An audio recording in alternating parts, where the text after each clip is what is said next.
He's got these like weird finger things up there. He's painted like a fucking robot. That dude's French, and I'm sure some people got fucking ripped, right?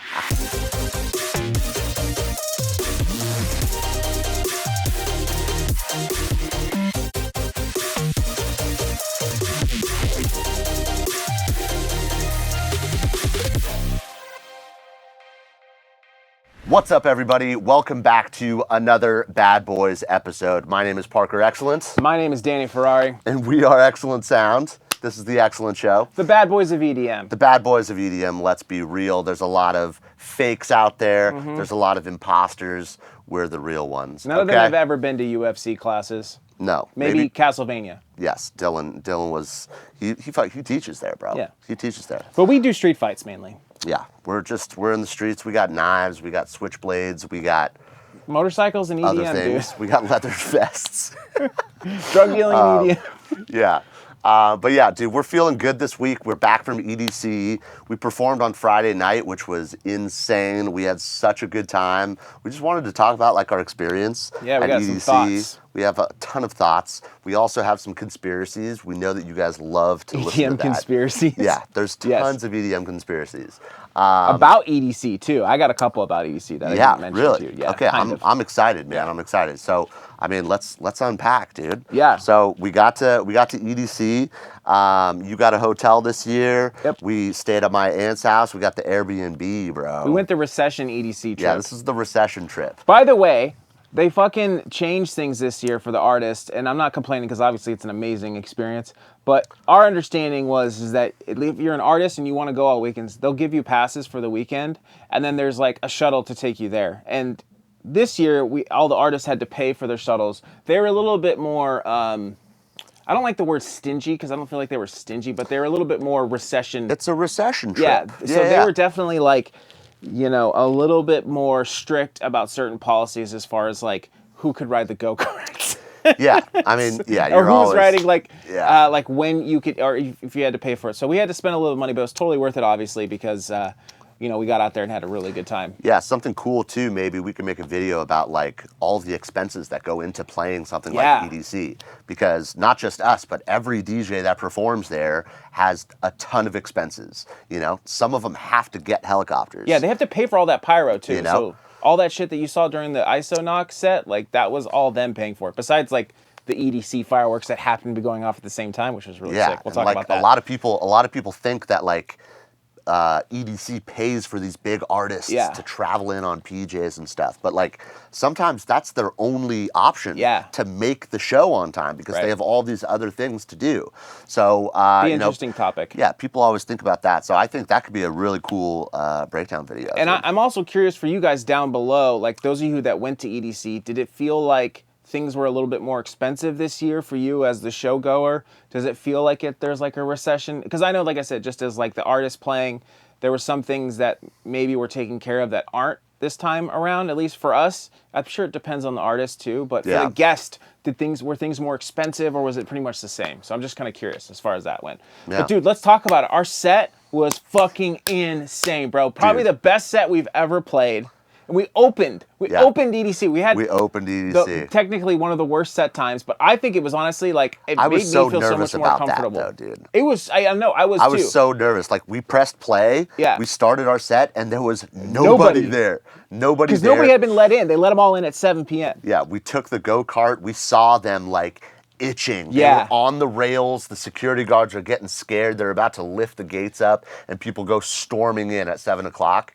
And that it was like a little scary, dude, you know? But we pressed play about the second or third song, people started trickling in. Yeah. And dude, by like the fifth song, which is like 3 minutes after that, it was packed. Yes. It was crazy, man. And we had some excellent people there. For those of you who don't know, we have a side project called Party Dads with another guy named Nick. He wasn't there playing with us, but shout out Nick, Nicotine, we love you. And we were playing, and by the end of it, it was packed full of people. So to us, it was kind of nice. Like it felt for me to kind of get into the flow a little bit. Like my nerves weren't as strong. I was more nervous about are there people going to even show up? Yeah. But then it was like all these people showed up. And like I said, shout out to the people that were there that knew who we were and that came in. But people fucking stayed. And I was like, dude, I'm like, out of all the people they could have went and saw first, they came to us or they stayed with us. and it was awesome. We played so good too. It was for sure the best we've ever played. You got on the. I stood up. You stood up on the table for the first time ever. Yeah. That was awesome. It's really nerve-wracking when you're like trying to get the crowd going. Dude, you got to balance too, bro. It's like it's crazy. Well, just like talking on the mic in general. Yeah. And like one cool thing is like this year we brought my dad. So my dad is like 65 years old. Shout out Gino. Shout out Gino. My dad came, right? So my dad was the oldest guy there for sure, at least that I saw. And he had never seen anything like that before. My dad's been a huge supporter of Excellent Sound. He's been giving Parker and I like business advice for many years. And he's like been a big support of like our music and stuff in general. And it was cool to be able to show my dad this world that he knows nothing about. Yeah. And everybody was so nice to him. We shouted him out, and everybody was coming up giving him candy and stuff. Yeah, they got plur with Gino, dude. It was sick. You know what's cool though is I remember getting off stage and going to talk to your dad. He was so excited, but also like nothing fazed him. Yeah. There's like half-naked girls, there's crazy costumes, masks, people with going crazy, and like he was taking it all in. He enjoyed it. He wasn't surprised about anything. Yeah. He was having a blast. People were trying to give him certain substances, you know, and he was just like taking it as it came. He was having a blast. So like I thought that was so cool. It was cool, and like for people that don't know, like my dad is like very much like entrepreneurial businessman. So like he's not like, you know, because some people have like dads that maybe like are a little bit more like hippie-ish. Like your dad's an artist, you know, so like your dad might be, maybe that's like he'd be into it. He'd be a little bit more comfortable in that scene. And like my dad likes live music too, but he's definitely like a little bit more like, he's a big dude, big stature. He looks like he's in the mafia, right? He's Italian, his name's Gino. So it's like he's for sure sticks out like a sore thumb. So it was really cool on that like sort of like contrast of just having him. So it was so cool, and everybody was so nice to him. Any festival I've ever been to, as far as all the crowds, the EDM crowd is by far the nicest. Everybody's so nice to each other. Everybody's so loving. Some people talk to you way too much than you want them to because they're a little high. Yeah. You know, but for the most part, there's never like really any fights or anything like that. You know what's crazy too is like, obviously we're big into the metal scene and hardcore scene. The metal kids are very nice too. Yeah, metal kids are nice but there's one scene that is actually more nice than the metal scene. What? And it's the country scene. Country scene is nice. When I was 18, bro, I wanted to get to Coachella, and the only way that I could get there for free is if you work it. And so through my college, I was trying to like get in. You worked Coachella? So I tried. I tried. I got denied for Coachella, but they put me on the Stagecoach. So you have to work your way up in Stagecoach, and then they'll put you on Coachella. That's cool. So I worked Stagecoach, and the country people there were the coolest, bro. Yeah. They invite you into their RVs. They're trying to get you drunk. They're just pulling you off. Like, it was crazy, That's badass. So, like, country and plur. Right. It's like the perfect combination, you know? Okay, well, I got to ask you. It was sick, yeah. Okay, so out of all the sets of EDC, like we got to talk about your favorite or what stood out to you the most. So Parker, like out of EDC, what was like Parker's like, dude, this fucking set was, or maybe like a couple, name them. Okay, so I do have a couple. The first one that comes to mind is going to be kind of an obvious one. It was ISO Knock, okay? ISO Knock was absolutely crazy. They played at Circuit Grounds, and the stage was way different than what they usually do. They put them in one of those construction like a cherry picker thing. Yeah, it was like a construction cherry picker thing, but way bigger. And they were doing like a 360 set. Yeah. So we got backstage, of course. So we were on the actual stage, which was weird, and they were like in the audience. That was insane, and there were fireworks going off all around us. There were flamethrowers. Like, it was insane. The actual music, the set was crazy, dude. Yeah. There was a lot of trap. There was a lot of bass house. And, like, I have a ton of thoughts about, like, ISO Knock as a partnership. Wait, are we going into some conspiracy? We might, but like I don't want to make this about them because like it's part of EDC. It's definitely a big highlight of it because I have some thoughts on it too. Yeah, so they are so sick live. They got Synergy energy. Live. They got great energy. While one of them is like actually DJing, doing the stuff, the other one's going into the crowd, jumping on stuff, climbing fences, like really dope. MCing, like getting people hyped, dancing around. they had the opportunity to go into the crowd. They had these like offshoots from the cherry picker. Where they run where they would I've run seen out them do there. stuff like that, where they like touch run them, like all the girls and guys are fucking crying and shit. All the Filipinos just going nuts, dude. They're going nuts, dude. And then they would go back and they would switch and they would do a couple songs, a couple transitions. But dude, I had this thought because like I was listening to them. I was like, oh, this is a knock 2 one. Oh, this is knock 2. This is knock 2. Oh, this is ISO. This is knock 2. This is knock. I was like, where's the ISO tracks? And you know, I was with Kian, and Kian like made a good point. Oh, we missed the beginning of it, which was a lot of trap and ISO. Yeah, you had to walk really far to get there. But there was a lot of trap. I heard a lot of trap, and I thought there was like knock 2 trap. And then but I did hear a lot of ISO trap. But what I noticed is I was like, man, is like knock 2 like taking over the actual thing of ISO knock? Like he's obviously more popular. I mean, he's like mainstream. He's front manning it a little bit. Not with the eyes, but with what you were hearing. There was more knock 2 songs. So he might have been like maybe building the set a little bit more. Like maybe you think he maybe had more choice in maybe he has more tracks. Maybe he has more hit songs. Right. Which I think he does have more hit songs than ISO, which I've never said this out loud, you know? So it makes me kind of think like, oh man, I'm a little worried about ISO, man. Maybe he needs a couple more mainstream hits. So do you think that... Because he does have the collab with Skrillex, yeah. and he played that, and that shit went crazy. Yeah. That was one of the biggest ones. But the one song that did bigger than that one... Dash Star. They planned Dash Star around the fireworks at midnight. Oh, yeah, which that was so insane. You can't beat that, dude. Yeah. I got video of it. You could probably throw it in here. Like, that's insane. So I have a comment on that. Yeah. So here's the thing about Dash Star that I think what you're saying makes sense a little bit. And for ISO has hits, right? But Dash Star is like an EDM classic that is just knock. Yes. Right? So ISO doesn't necessarily have a Dash Star yet. Correct. So I think in the scheme of things, as far as like having that, so even if ISO comes out with a really successful song with Skrillex, it's still with Skrillex. He hasn't had the ISO hit song. Yes. So I think that is probably what you're feeling. Yes. But also at the same time, I think ISO also has, and I don't know, maybe this is, I might be out of touch. So like don't take my, viewpoint or my opinion as like, as the word, but like, yeah. ISO kind of has the cooler factor than knock. Like ISO's kind of like they're both cool. He does have swag. He's got crazy the swag. That's he's got like the 16 punk rock swag. Right, you know? So like Tommy Lee. He's essentially dressing like Tommy Lee. He's got this he's got the vibe, and knock has it too, but ISO to me is the front man, but they're both like kind of quiet kids too. Yeah. Like if you've ever talked to them, they're like really quiet, really humble, Yeah. really nice dudes. I ran into ISO at Ralph's. That's another story for another time. If you guys want to hear that, I'll tell you. It's kind of funny. Yeah. But from my experience, we had I left a little bit early. I was with my lady, and we were going to dip. We're like, we're tired. We got to leave the next day. We were doing a recession trip.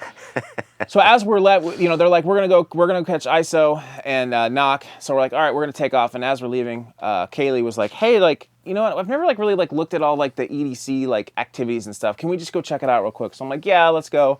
And then it became like a full mansplain about EDC. So I spent like an hour explaining. So we ended up staying there like an extra hour. Nice. But when I walked around from showing her around the actual fairgrounds, we went over and I was like, well, yeah, this is like ISO knock. And they're like really big right now. And I was explaining that to her because she doesn't have really any sort of understanding of a lot of EDM people besides like some of the bigger, like well-known people. And I was like trying to get to that.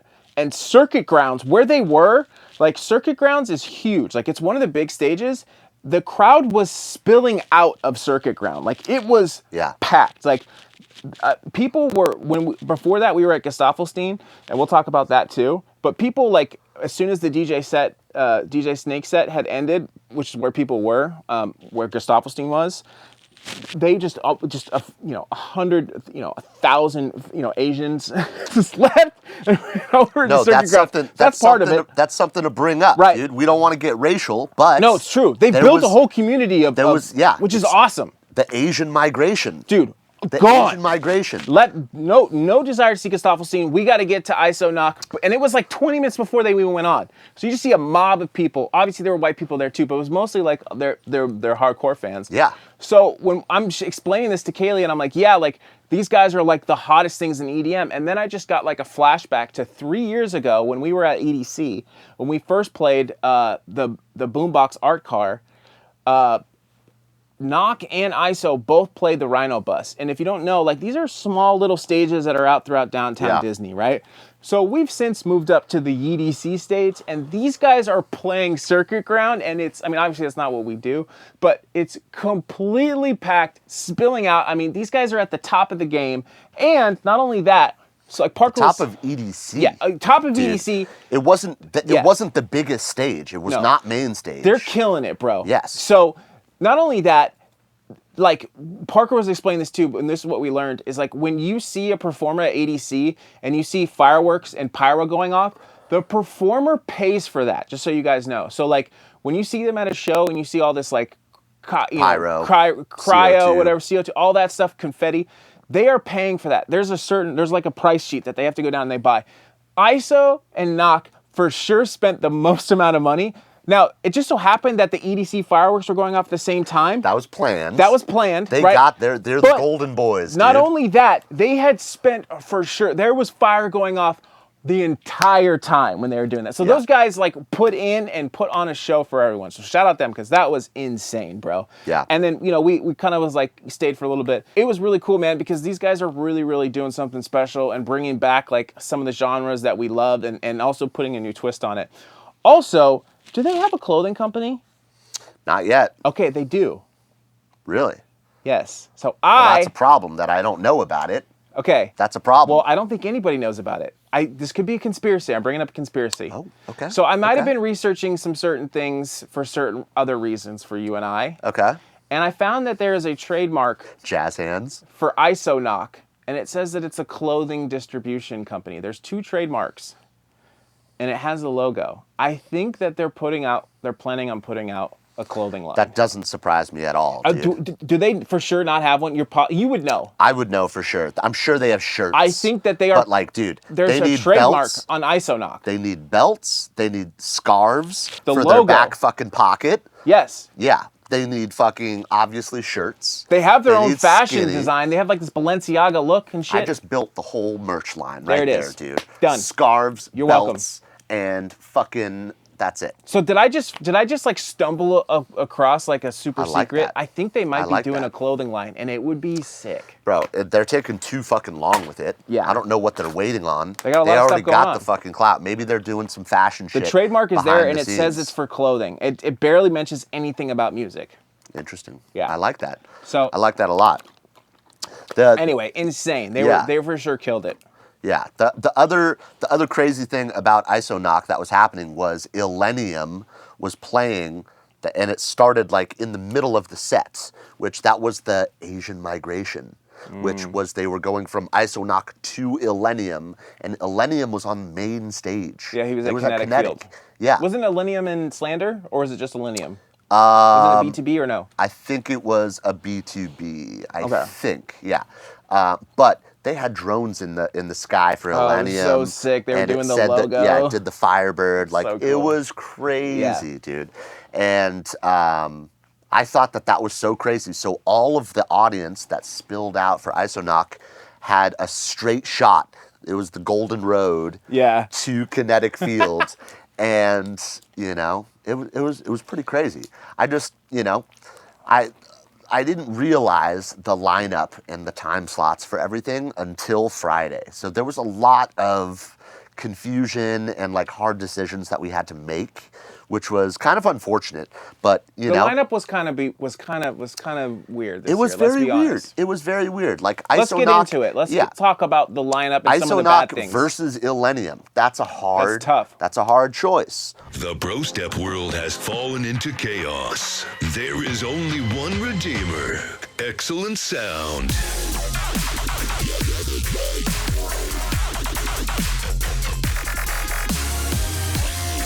The best BROSTEP pack in the industry. Hard-hitting effusive faces. 50 bonus serum presets. Are you sold yet? Grab your parents' credit cards and buy 5,000 copies of BROSTEP Volume 1. What are you doing, Step Bro Step?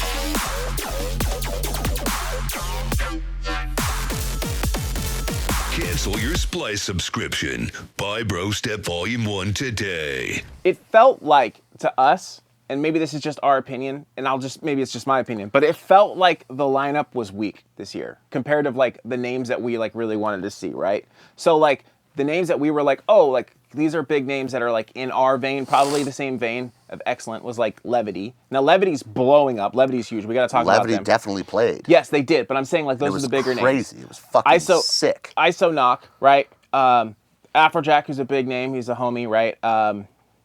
Who else played? So like as far as like the big names, you know, there's Gustaffelstein, DJ Snake. I guess what I'm trying to say is an overall look comparison of all like the names that feel like we would be excited about. There was a lot less of them this year. Not only that, is the names that we were excited to see, they were all playing at the same time. Oh yes. So yes. it was causing a little bit of difficulty. Difficult. So like Sudden Death played at the same time as ISO Knock. But he's been playing every year. I know, but that's a huge conflict. It is. They're kind of like, you can see how people might want to go see either one of them. Yeah. So it definitely felt like that.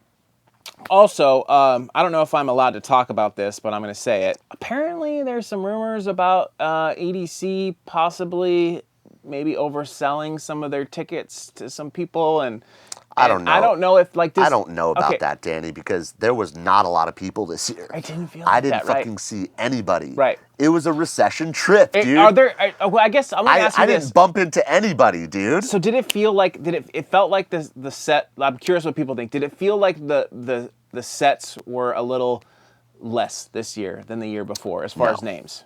As far as names, big names. Yes, but something that I do appreciate was there were different artists. You know what I'm saying? Who did you expect? Like for techno, it's like Sara Landry, of course. Like that, she's the golden. She played, so she's the biggest one. No, she did not play. Oh, sorry, she didn't. She didn't play. Perfect celebrity. That's what I'm trying to tell you. Is like was the big surprise. Oh no, the other one. Texas played. The obvious choice is like Sara Landry. She's the fucking golden child of techno right now for Insomniac, and she didn't play. This year it was like Lil Texas. That's fucking sick, you know? Lil Texas took that and fucking ran with it. But like there's all of these choices that they made this year that wasn't the most obvious choice. So I appreciated that. You know what I'm saying? But Charlotte DeWitt played. Yeah. You're saying Charlotte DeWitt? She did not play last year. Yes, at the same time she played as this year. And I'm saying you're talking about Little Texas taking over. I'm saying Charlotte DeWitt would have been like the replacement for Sara Landry in my opinion. Sure. But the Charlotte DeWitt is not like an affiliate, I would say. You're saying she's not like an Insomniac brand kind Sara of thing. Landry's fucking American. Charlotte's like, she's European, so I don't think of Insomniac with Charlotte. This could be just a Parker thing, but like it doesn't make sense that she's playing Insomniac either. But Lil Texas, he's from here, you know? So like he's like an Insomniac. Did he do Wasteland this year, or did he do a bigger set? He did Wastelands. We have to talk about some of the stinker sets too, bro. Oh, yes. Okay. So there's some Danny stinkers and there's some Parker stinkers. First, for sure. I know you wanted to talk. I'm going to allow you to. I mean, I'm segueing into the stinkers so that you can talk about the sound and what your experience was, and then I'll bring in my like sort of stinker sets that I had heard or things that I had experienced. Yeah. But also some things that also like were able to make up for those stinkers. You know, it's not all bad. Yeah. So I mean, talk about it, bro. I could totally start. So there was some technical difficulties over the weekend. Okay. Now you know, as a sound guy, and you know how to do sound. If you were thrown into the front of house, you could do sound for a live show. Yeah. You could figure it out. I've done it before, but yes. So like we understand what goes into live sound. There's some difficult choices. There's some also easy choices. You know, for EDC, it's the sheer quantity of what's going on is what makes things complicated. You know what I'm saying? It's not an easy thing to do. Yeah, most of the sets are just 2 tracks and a mic, and you just gotta, you know, figure it out. Now, something that came into play, which I did not realize, was the wind. Okay? Really now, I looked windy this one up. day. I called my expert live sound guy who did sound for all the crazy artists, and he told me the wind is a huge factor of sound going in and out. So I personally thought, like, for Kinetic, during Afrojack's set, it sounded like the sound was going in and out. The sound was weird up there. It was no, I'm saying in the crowd. Oh, you went into the crowd. I was in the just crowd. feeling it up there when we were watching side stage. Yeah, so I wanted the full Afrojack experience, dude. But at Kinetic, it's the biggest stage, and the sound was going in and out. Right. And I was like, why the fuck? And then I thought, it's the wind. The wind is blowing the frequencies. Moving the sound, yeah. It's literally moving the wiggly air. I don't know how you deal with that. Yeah, and you just don't. Right. There's nothing you can do. All you have to do is like time align your speakers the best as you can, and you just deal with the wind. That's it. So the wind was kind of hectic Saturday night. It was. They shut a couple of the stages down for some, I don't even know who was playing, to be honest with you, when they got shut down. I feel super bad because that's, you know, but there was also some other things, like our set. We blew fucking one of the speakers out, dude. We went too hard, dude. We were red. If you're not redlining, you're not headlining. Exactly. So like there was that. Something that I was really bummed about was Gesaffelstein. Oh my god, I felt so bad for him. The first 5 minutes, the sound was just off. And it sounded like the line array was completely off. The line array of those big hanging speakers. It felt like we were listening to his monitors on stage. Yes. And he had no idea either. Yeah. Now this could sound like I'm fucking gonna go super hard on the sound engineers and fucking rip them apart, rip them to pieces. But they had some stuff going on, okay? Yeah, paint the picture, because there's a lot to this story. So Gesaffelstein is performing up there. He is not a 2-track coming out of some fucking CDJs. Right. He's got keyboards, he's got inputs, and I'm guessing that these sound engineers that they booked were prepared for a 2-track. Or so it's when his they got team, hired. or it's his team trying to work with their team, who's doing the front of house. Correct. Right. We don't know what it was, but if you guys notice on the lineup before Gesaffelstein, they made DJ Snake do a hip-hop set. A complete hip-hop set for 45 minutes. And I asked the stage manager, was the reason you guys did the DJ Snake set to set up for Gesaffelstein? Because he was in the middle, much like Yes. we didn't know we were all staring at the Gesaffelstein stage the whole time, being like, where the fuck is DJ Snake? And we're seeing some guy crawling around. And it took us the entire set to realize that he was in the middle of the fucking crowd on CDJs. Yeah, so he did like just a quick like 40-minute set. And the reason for that set, he was like in the crowd. The reason was they had to get ready for Gesaffelstein. So that was confirmed. Yes, that was confirmed. I asked the stage manager when I was backstage for Side Piece. And she was super cool. I can't remember her name. I think it was Lauren or something. She was fucking dope. I'll find it, and I'll give you a shout out. But she confirmed it. The only reason they had him do the hip hop set was to get ready for Gesaffelstein. They needed something in the meantime. And when they switched over, they messed up. They messed up the first like 2 minutes, which and the main drop the main drop didn't hit hard at all, and then all of a sudden it just came in. That's gotta hurt as like an artist, especially Gesaffelstein. Yeah, that guy. He's such an artist. He's so talented. He's performing up there. He's got his fucking mask on. He's got all this stuff. So it's gotta hurt. I personally love Gesaffelstein. Yeah. But that hurt. Like, it also hurt my experience with it, you know? That was the first time seeing Gesaffelstein. Yeah, that was my first time, and I was so excited. It makes sense why they did that, but like, you gotta imagine, so you have this, so they set up this like, almost like it's like a house party stage in the middle of Kinetic Field, and there's like a flagpole with speakers on it or something. Yeah. So they had to figure out how to like switch from those speakers to switching to the main speakers. No, but DJ Snake had the main line arrays. He had those. Oh yeah, they were coming out of the main line arrays. but the speakers over here needed to be turned off. So it makes sense why there might have been an issue, right? Yeah, it was the switchover. So that being said, that for sure had a part to play in it, and I'm sure Gustaffelstein, I mean, that dude's French, and I'm sure some people got fucking ripped, right? I'm sure he went off on people in French about, like, being, because he doesn't seem like the type of guy that would want shit like that to happen. I mean, he's got these, like, weird finger things up there. He's got this whole thing. He's painted like a fucking robot. So, mind you, beyond that, so DJ Snake, I did not make the first set. I heard it was an absolute fucking stinker. I heard it just was not it. But this hip-hop set was probably the best set that I had seen at EDC this year. The hip-hop set was insane, bro. It was fucking so good, bro. It was like everybody's like prom night in fucking 2012, dude. Yeah. It was so sick, bro. And everybody was freak dancing and shit. Everyone was grinding. And he was playing like all these old classic hip-hop songs that we all grew up with. You know, so get funny. A window, get a wall. Everyone's going nuts. So funny. But honestly, it was a good set. It was really good. And I didn't see his set, nice. but I had not heard good things about his actual set.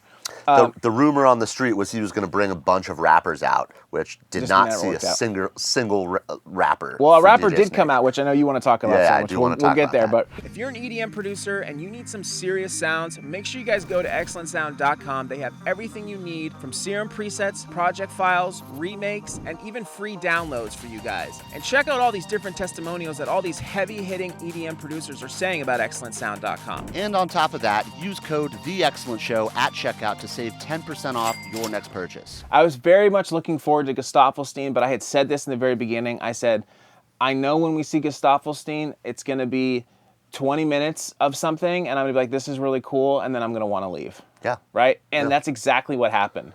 And I think it's just because I don't know where you book Gustaffelstein. Like, you go see Gustaffelstein at, like, I feel like a bigger venue, like the Hollywood Palladium. You know what I mean? You go see him there. You know, not a huge place, but like a bigger place.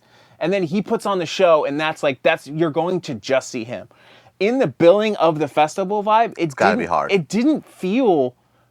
It felt like it makes sense, but it also didn't at the same time. Yeah. Because like it's very mid-tempo is just a very hard thing to like really, and he's doing all this cool shit, you know, and he's got these great you know aesthetic and everything, which is really cool. But at the same time, it's like, I don't know if I would want to go see Gustaffelstein again at a festival. No. If you were like, yo, he's playing at the Palladium, let's go, like, then I could go and just focus on him. There's too much other shit going around. I just want to be on stage with him so I could see all of his what gear. He's doing. He has custom gear up there, dude. Yeah, he's got all these synths and like crazy filters and shit. Yeah, but dude, they're custom. Like, I've never seen this shit. They're like see-through. Yeah. They got all these crazy knobs. They got cables fucking flying out. He's got patches. Right.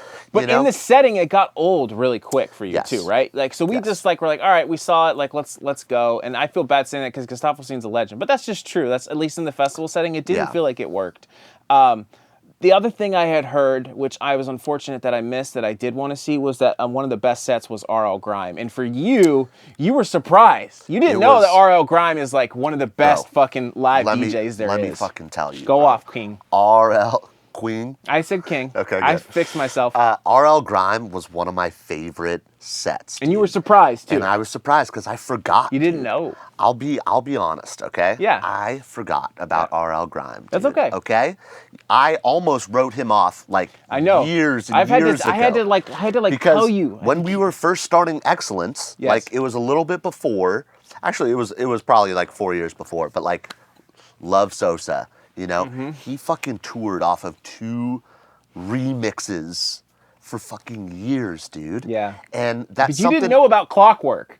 No, I did not know. You still don't know about Clockwork. No, still don't know about it. But I had this like image in my mind that like RL Grime was just like, he's just like this dude who's got a team behind him and blah, blah, blah.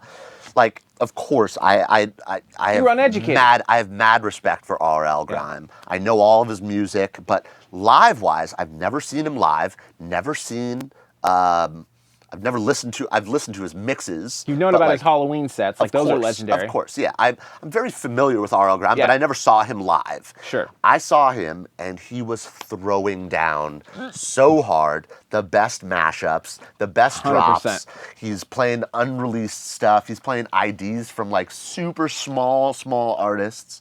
Like, dude, it was so sick. And the rhythm of how his set was going was immaculate. And this dude's been DJing for a long time, bro. He's an OG. He's an OG at this point.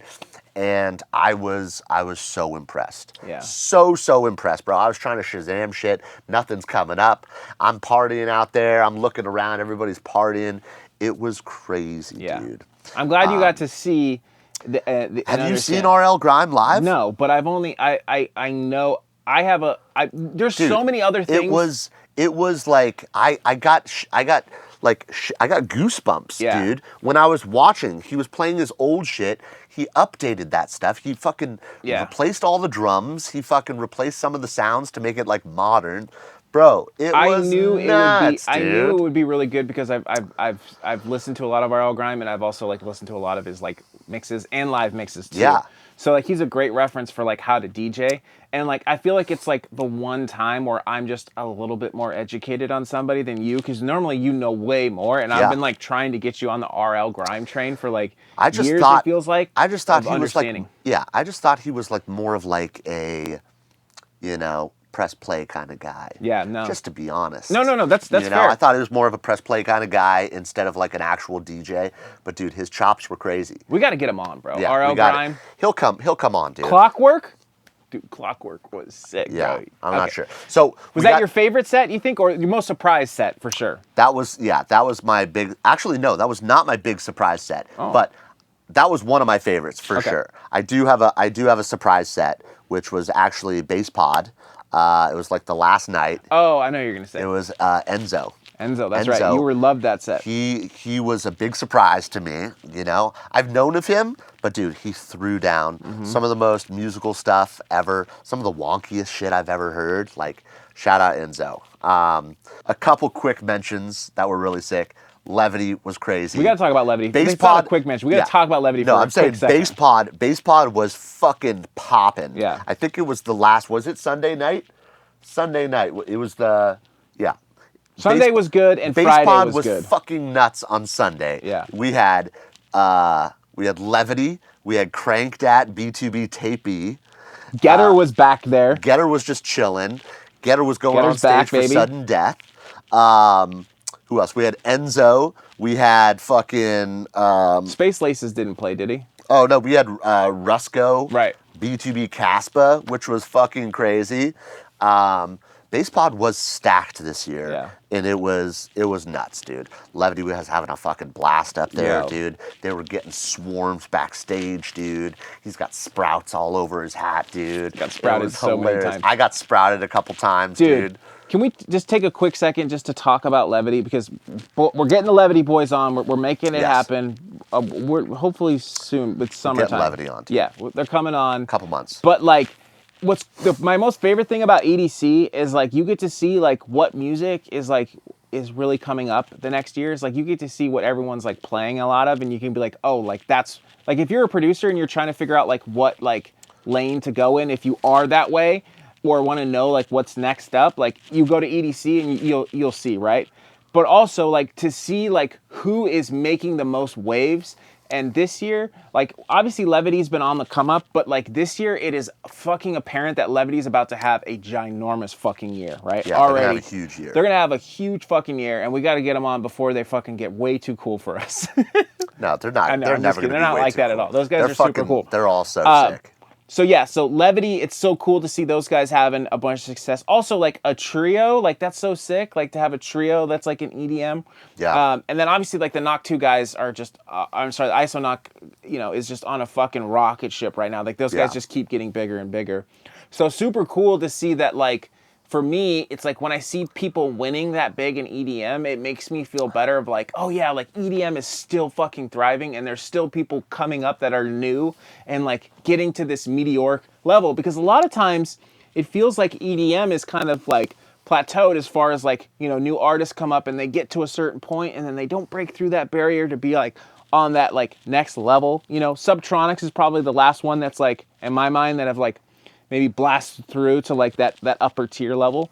And it's like Levity and Isonoc are either on their way, or if they're not already there, on that like meteoric level, you know? They're on their way. They're For on sure. their way for sure. I think Subtronics is still one of the highest paid DJs, Yeah. bass DJs at the moment, which is crazy. Yeah. I gotta Well see if- deserved. yeah, I gotta see if that Subtronics? stat is. Come on, Yeah, let's get Subtronics on, dude. That would be Subbies? so sick. Mr. Tron, X. Quick shout out, one of the last 2 sets that we went to on Sunday, which was super sick, was 33 Below, B2B MPH. Okay. Some crazy UK garage. Nice. Everybody's dancing on stage. It's 5 a.m. Everybody's going crazy. They got makeup falling down there. It was one of the Everyone's just looking craziest like sets. shit. Yeah, and then big shout out Matillo. Matillo did the Sunrise set. He's like a tech house DJ. A big, excellent dude. Really? We got to hang out the whole weekend. It was super sick. And I caught maybe like the first 5 or 6 songs of his set, and it's fucking dope, dude. Really? It was like immaculate tech house, and it was awesome. He was like he was playing for everybody, and people were partying while the sun's coming up. Like, it was That's crazy. dope.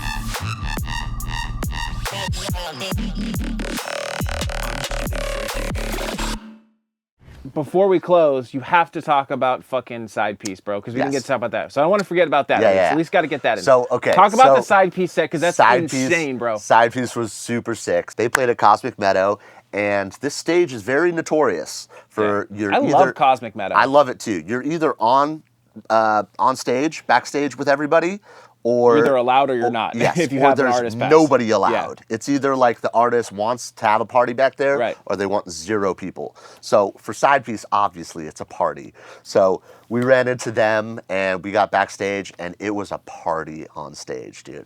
Porn stars everywhere, dude. OnlyFans girls, dude.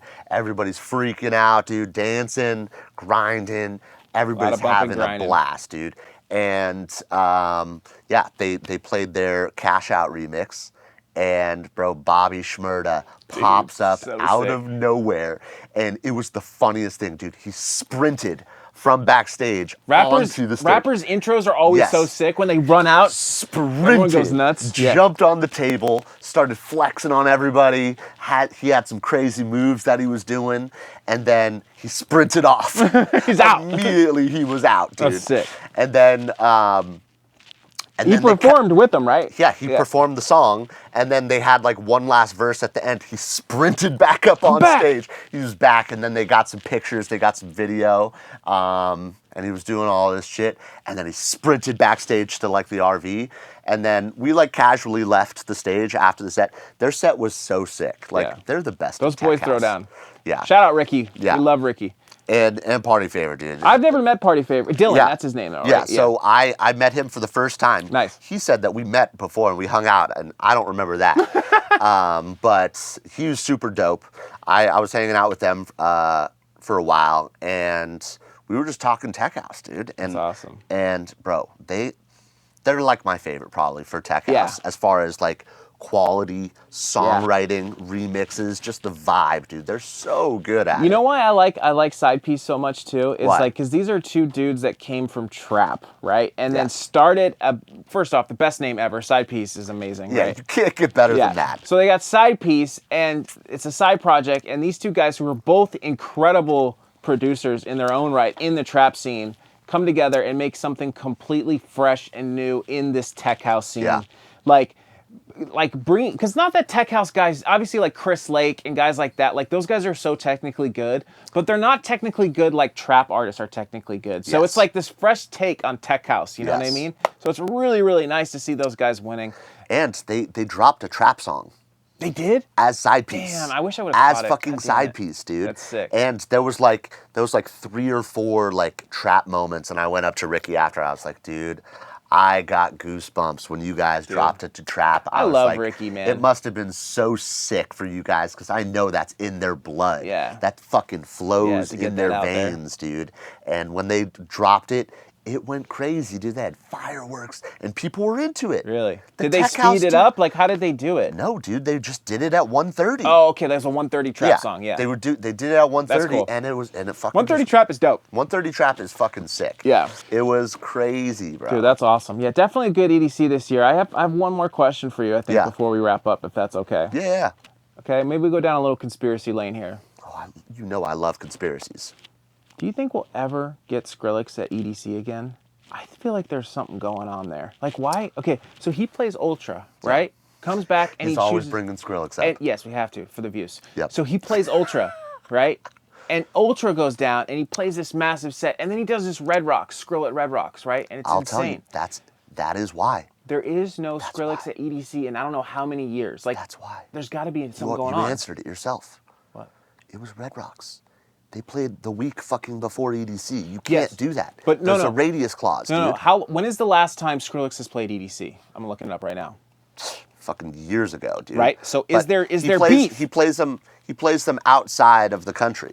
I know the radius clause. He chose to do Red Rocks. He does do EDC Mexico, but he doesn't on EDC Vegas. Yes. Last time Skrill played Radius clause, dude. Radius clause. He EDC. chose to do Red Rocks this year and DJ for 5 hours without stopping. He did that. That's the second time he's done that, by the way, which is crazy. Instead of EDC, I think.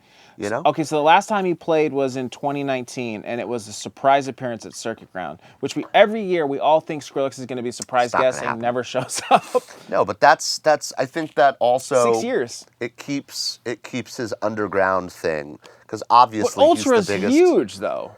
I know, dude, but EDC Ultra is not like mainstream, dude. EDC is like mainstream. I feel like Ultra is a little bit off the cusp. In your heart, mainstream. Do you see Ultra commercials? No, you don't. You see EDC commercials. Maybe So that's what I'm trying to say. And it might be a little cooler to play fucking Ultra. So Sure. like, it's not as not as underground, and that's why he plays the ones in the other countries. Orlando. Does It's he play because- EDC Orlando? Yeah, I think he did.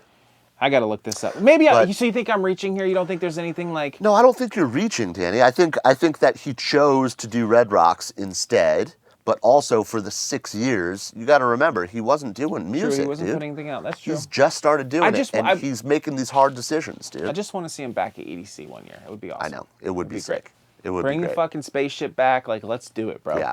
Dude, what That a would be year, man. wild. What an EDC, man. That was great, dude. It was a lot of fun. Yeah, hopefully you guys enjoyed this episode. Like the video. Comment down what your favorite thing about EDC is. Let us know if you guys agree with our conspiracy theories, if we're right, if we're wrong, if we're totally fucking dumbasses. Yeah, don't be afraid to comment on Spotify too. I know a lot of people listen on there. We don't get a lot of comments on there, but I'm down to open the conversation. Show us some love on Spotify. We'll go ahead and answer some of those. So if you guys want to see more of our content, extra special content, we also have a membership page where you guys can subscribe and get a lot of awesome extra content, especially for producers too. So we will see you guys in the next one.